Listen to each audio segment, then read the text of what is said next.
Good morning, Sugar Freedom fans and friends. It's Catherine Best Gordon, back in the Sugar Freedom kitchen. On one of my last videos, I talked about POMC, pro-opiomelanocortin, and understanding the connection between pro-opiomelanocortin, serotonin, dopamine, and appetite. There is so much to dig into, understand, and learn where POMC is concerned, and it led me in an amazing direction because studying POMC led me straight to Fen-Phen. I want to tell you a story. Back in the 90s, when Fen-Phen was first pulled from the market, I had a good friend. I think you may know that all I ever really wanted to do was sing and dance and act. Well, when you sing and dance, you can get more jobs if you're lean. That's just the reality, especially if you're female. And I was working with somebody very talented who I respected and respect a great deal. And this individual at the time was using Fen-Phen. And I remember her saying to me, as it was taken off the market, saying, "Oh, Kathy, what am I going to do? This actually makes me eat like a normal person." In other words, what she was saying is that Fen-Phen literally reduced her appetite and allowed her to eat like everybody else. Normally, it stopped her overeating. So the most important question for me, because I became obese because I overate, because I was a triggered sugar binging compulsive overeater, and when I pulled the sugar out of my diet and when I took the cardio out of my exercise plan, my appetite normalized. I was able to lose 70 pounds, and I've never gained them back. So the reason that this channel exists and that my research exists is I'm trying to reverse engineer, and try to figure out what is it that I have done and continue to do that allowed me to take all that weight off and keep it off and not gain it back. And what I have discovered and what I'm learning is the connection between appetite and endocrine neurochemistry. So what is going on? POMC, serotonin, and dopamine. So what I'd like to do is talk about the leptin, dopamine, and serotonin receptors in hypothalamic POMC neurons of normal and obese rodents. Yes, I know, it's a rodent study. But this is important because we can study rodents in a particular way that allow us to see differences in behavior from the normal weight mice and rats and the obese mice and rats. The most important thing in this particular study, abstract, that came from, this is PubMed, but I want to give you, well, let me read you the introduction. It's important. The POMC expressing neurons of the hypothalamic accurate nucleus are involved in the control of food intake and metabolic processes. It is assumed that in addition to leptin, the activity of these neurons is regulated by serotonin and dopamine, but only subtype 2C serotonin receptors were identified earlier on the POMC neurons. The aim of this work was a comparative study of the localization and number of leptin receptors, type 1 and 2 dopamine receptors, moving on diet-induced obese rodents and the agouti mice with the melanocortin obesity. Let me go on a little bit. I think you'll come to understand as I start to wrap it all up. So let me jump to the concluding paragraph. So, all right, here we go. In the DIO mice, the diet-induced obesity mice, the number of receptors, there were changes. So in the POMC neurons of agouti mice, the number was increased in the LEPR and DR. At any rate, it'll become clear in a moment. And the D1R was reduced. I'll explain why this is important. Thus, our data demonstrates for the first time the localization of different types of the serotonin and dopamine receptors on the POMC neurons and a specific pattern of the changes of their number and expression in the diet-induced obesity and melanocortin obesity. The bottom line, and I hope that it all makes sense, but the bottom line is that yes, the obese are different. All right, let me see if I can explain it a little bit better. So what's happening is if we're looking at the expression of POMC in these different mice, is that the effect of POMC was sometimes stronger and sometimes weaker, but those both came together in order to create more obesity and to explain more obesity. Let me explain even further and talk about how this connects to Fen-Phen. All right, so serotonin affects POMC, which regulates appetite and metabolism. So if we go back to Fen-Phen, and here's a really important study from Science Daily, which talks about Fen-Phen. And I think if you get anything out of this video, and I'll go ahead and put the link to this article in the video, it would be, I want to urge you to go back and look at this article and understand what was happening with Fen-Phen. All right, so, all right. This is actually from the late 90s as they were pulling it off the market. And it says, MIT College of Pharmacy research say an outdated label may have led to a toxic combination of diet drugs. All right, so researchers said today at the International Congress of Obesity, and this was back in the 90s when they were pulling off Fen-Phen, that the diet drug duo known as Fen-Phen was potentially toxic because two drugs taken together destroy the body's ability to control the amount of serotonin in blood plasma. Here we go. Too much serotonin damages blood vessels, particularly in the lungs, and may also harm heart valves. Such damage may have led to primary pulmonary hypertension and heart valve lesions in a small number of the millions of Americans who took the anti-obesity drug combination from 1992 until 1997, when one of the drugs, fenfluramine, was voluntarily withdrawn by its manufacturer. The other drug, phentermine, is still used to treat obesity. Because the two drugs were never in one pill, their use in combination didn't require U.S. Food and Drug Administration approval. The two drugs never should have been prescribed together, say researchers.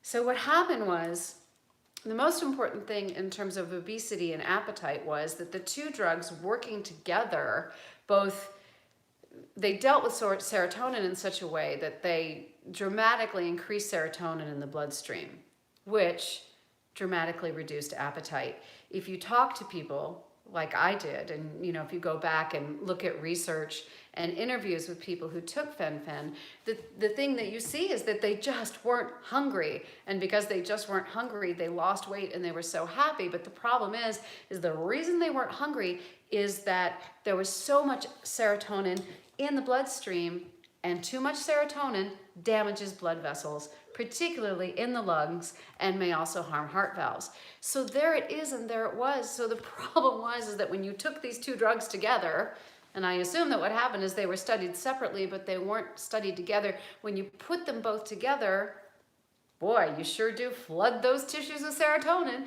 and you sure do drop that appetite, but it damages blood vessels, particularly the lungs and the heart valves. All right, so what do we do instead? How are we going to manage serotonin and dopamine and POMC so that we can manage appetite and eat in such a way that we can be healthy and happy and do the things that we love to do?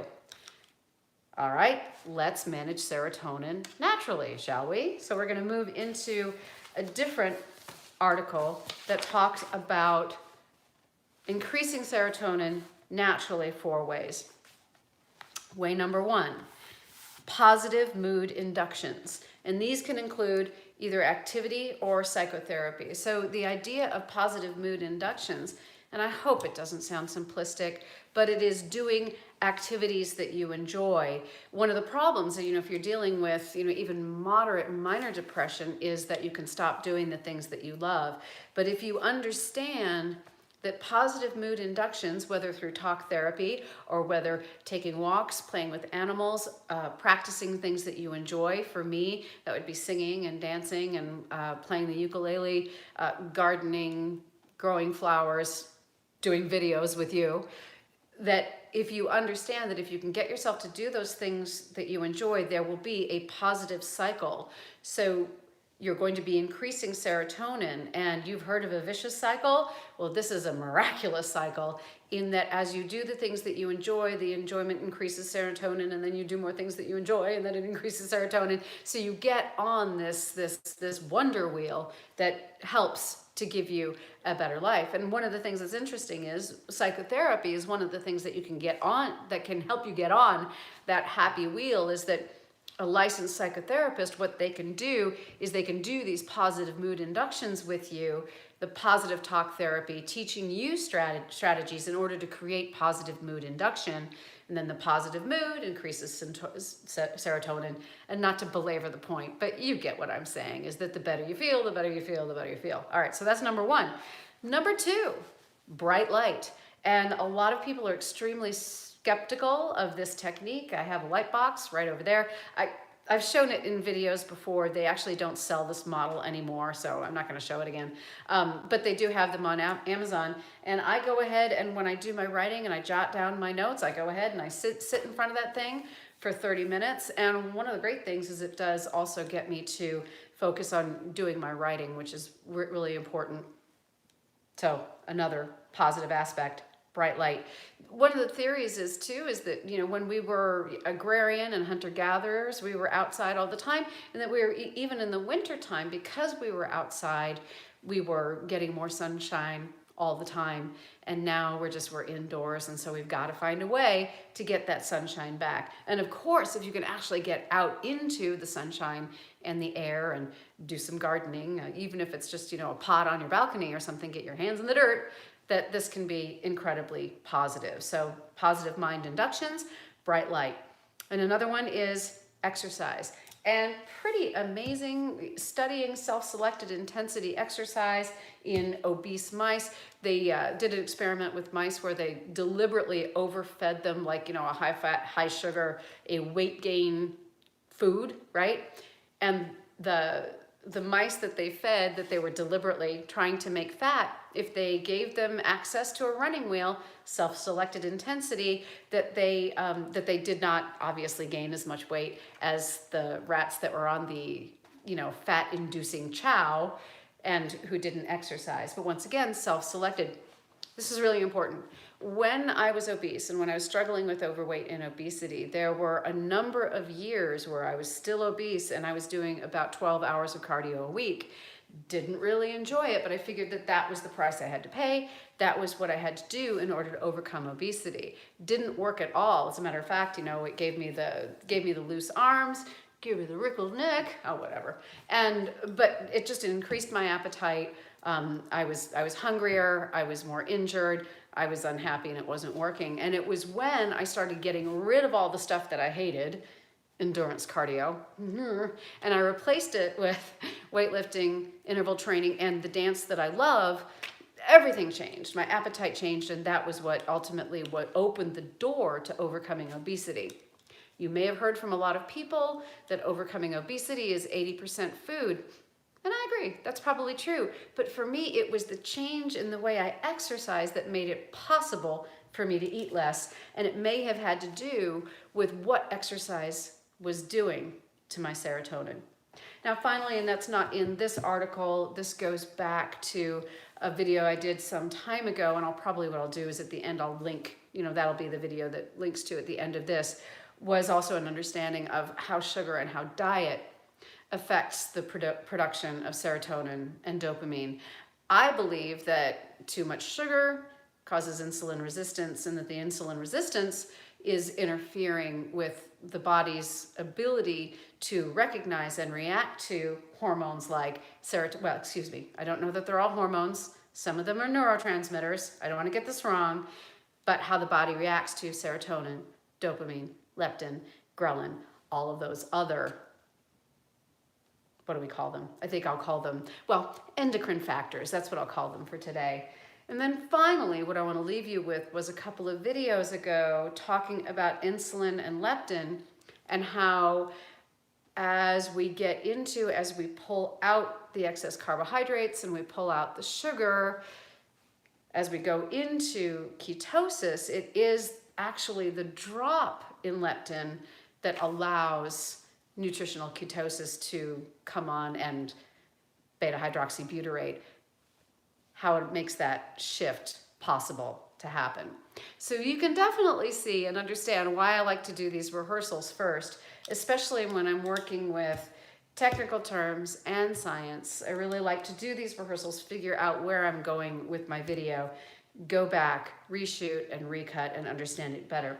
It also gives me an opportunity, if you happen to comment, if you have any questions, if you can leave them here. So for example, I had a comment this morning on another video that was somebody who was really, kind of doing everything right, pulling out sugar, going keto, pulling out the carbohydrates, but still wasn't, burning fat, was still, feeling like they were experiencing the symptoms of insulin resistance and asking, what can I do? And that made me turn to trying to understand once again, how can we manage insulin resistance so that we can be healthy and thrive? Whew, there we go. I've got my work cut out for me, understanding the problem with Fen-Phen and the connection between dopamine, serotonin, and POMC. Thank you so much for watching. Like, share, leave a comment, leave a question especially, because I think many times your questions help me to clarify what I'm making my videos about. That's it for me, Catherine Best Gordon, here in the Sugar Freedom Kitchen. Make it a wonderful day. Thanks, everybody.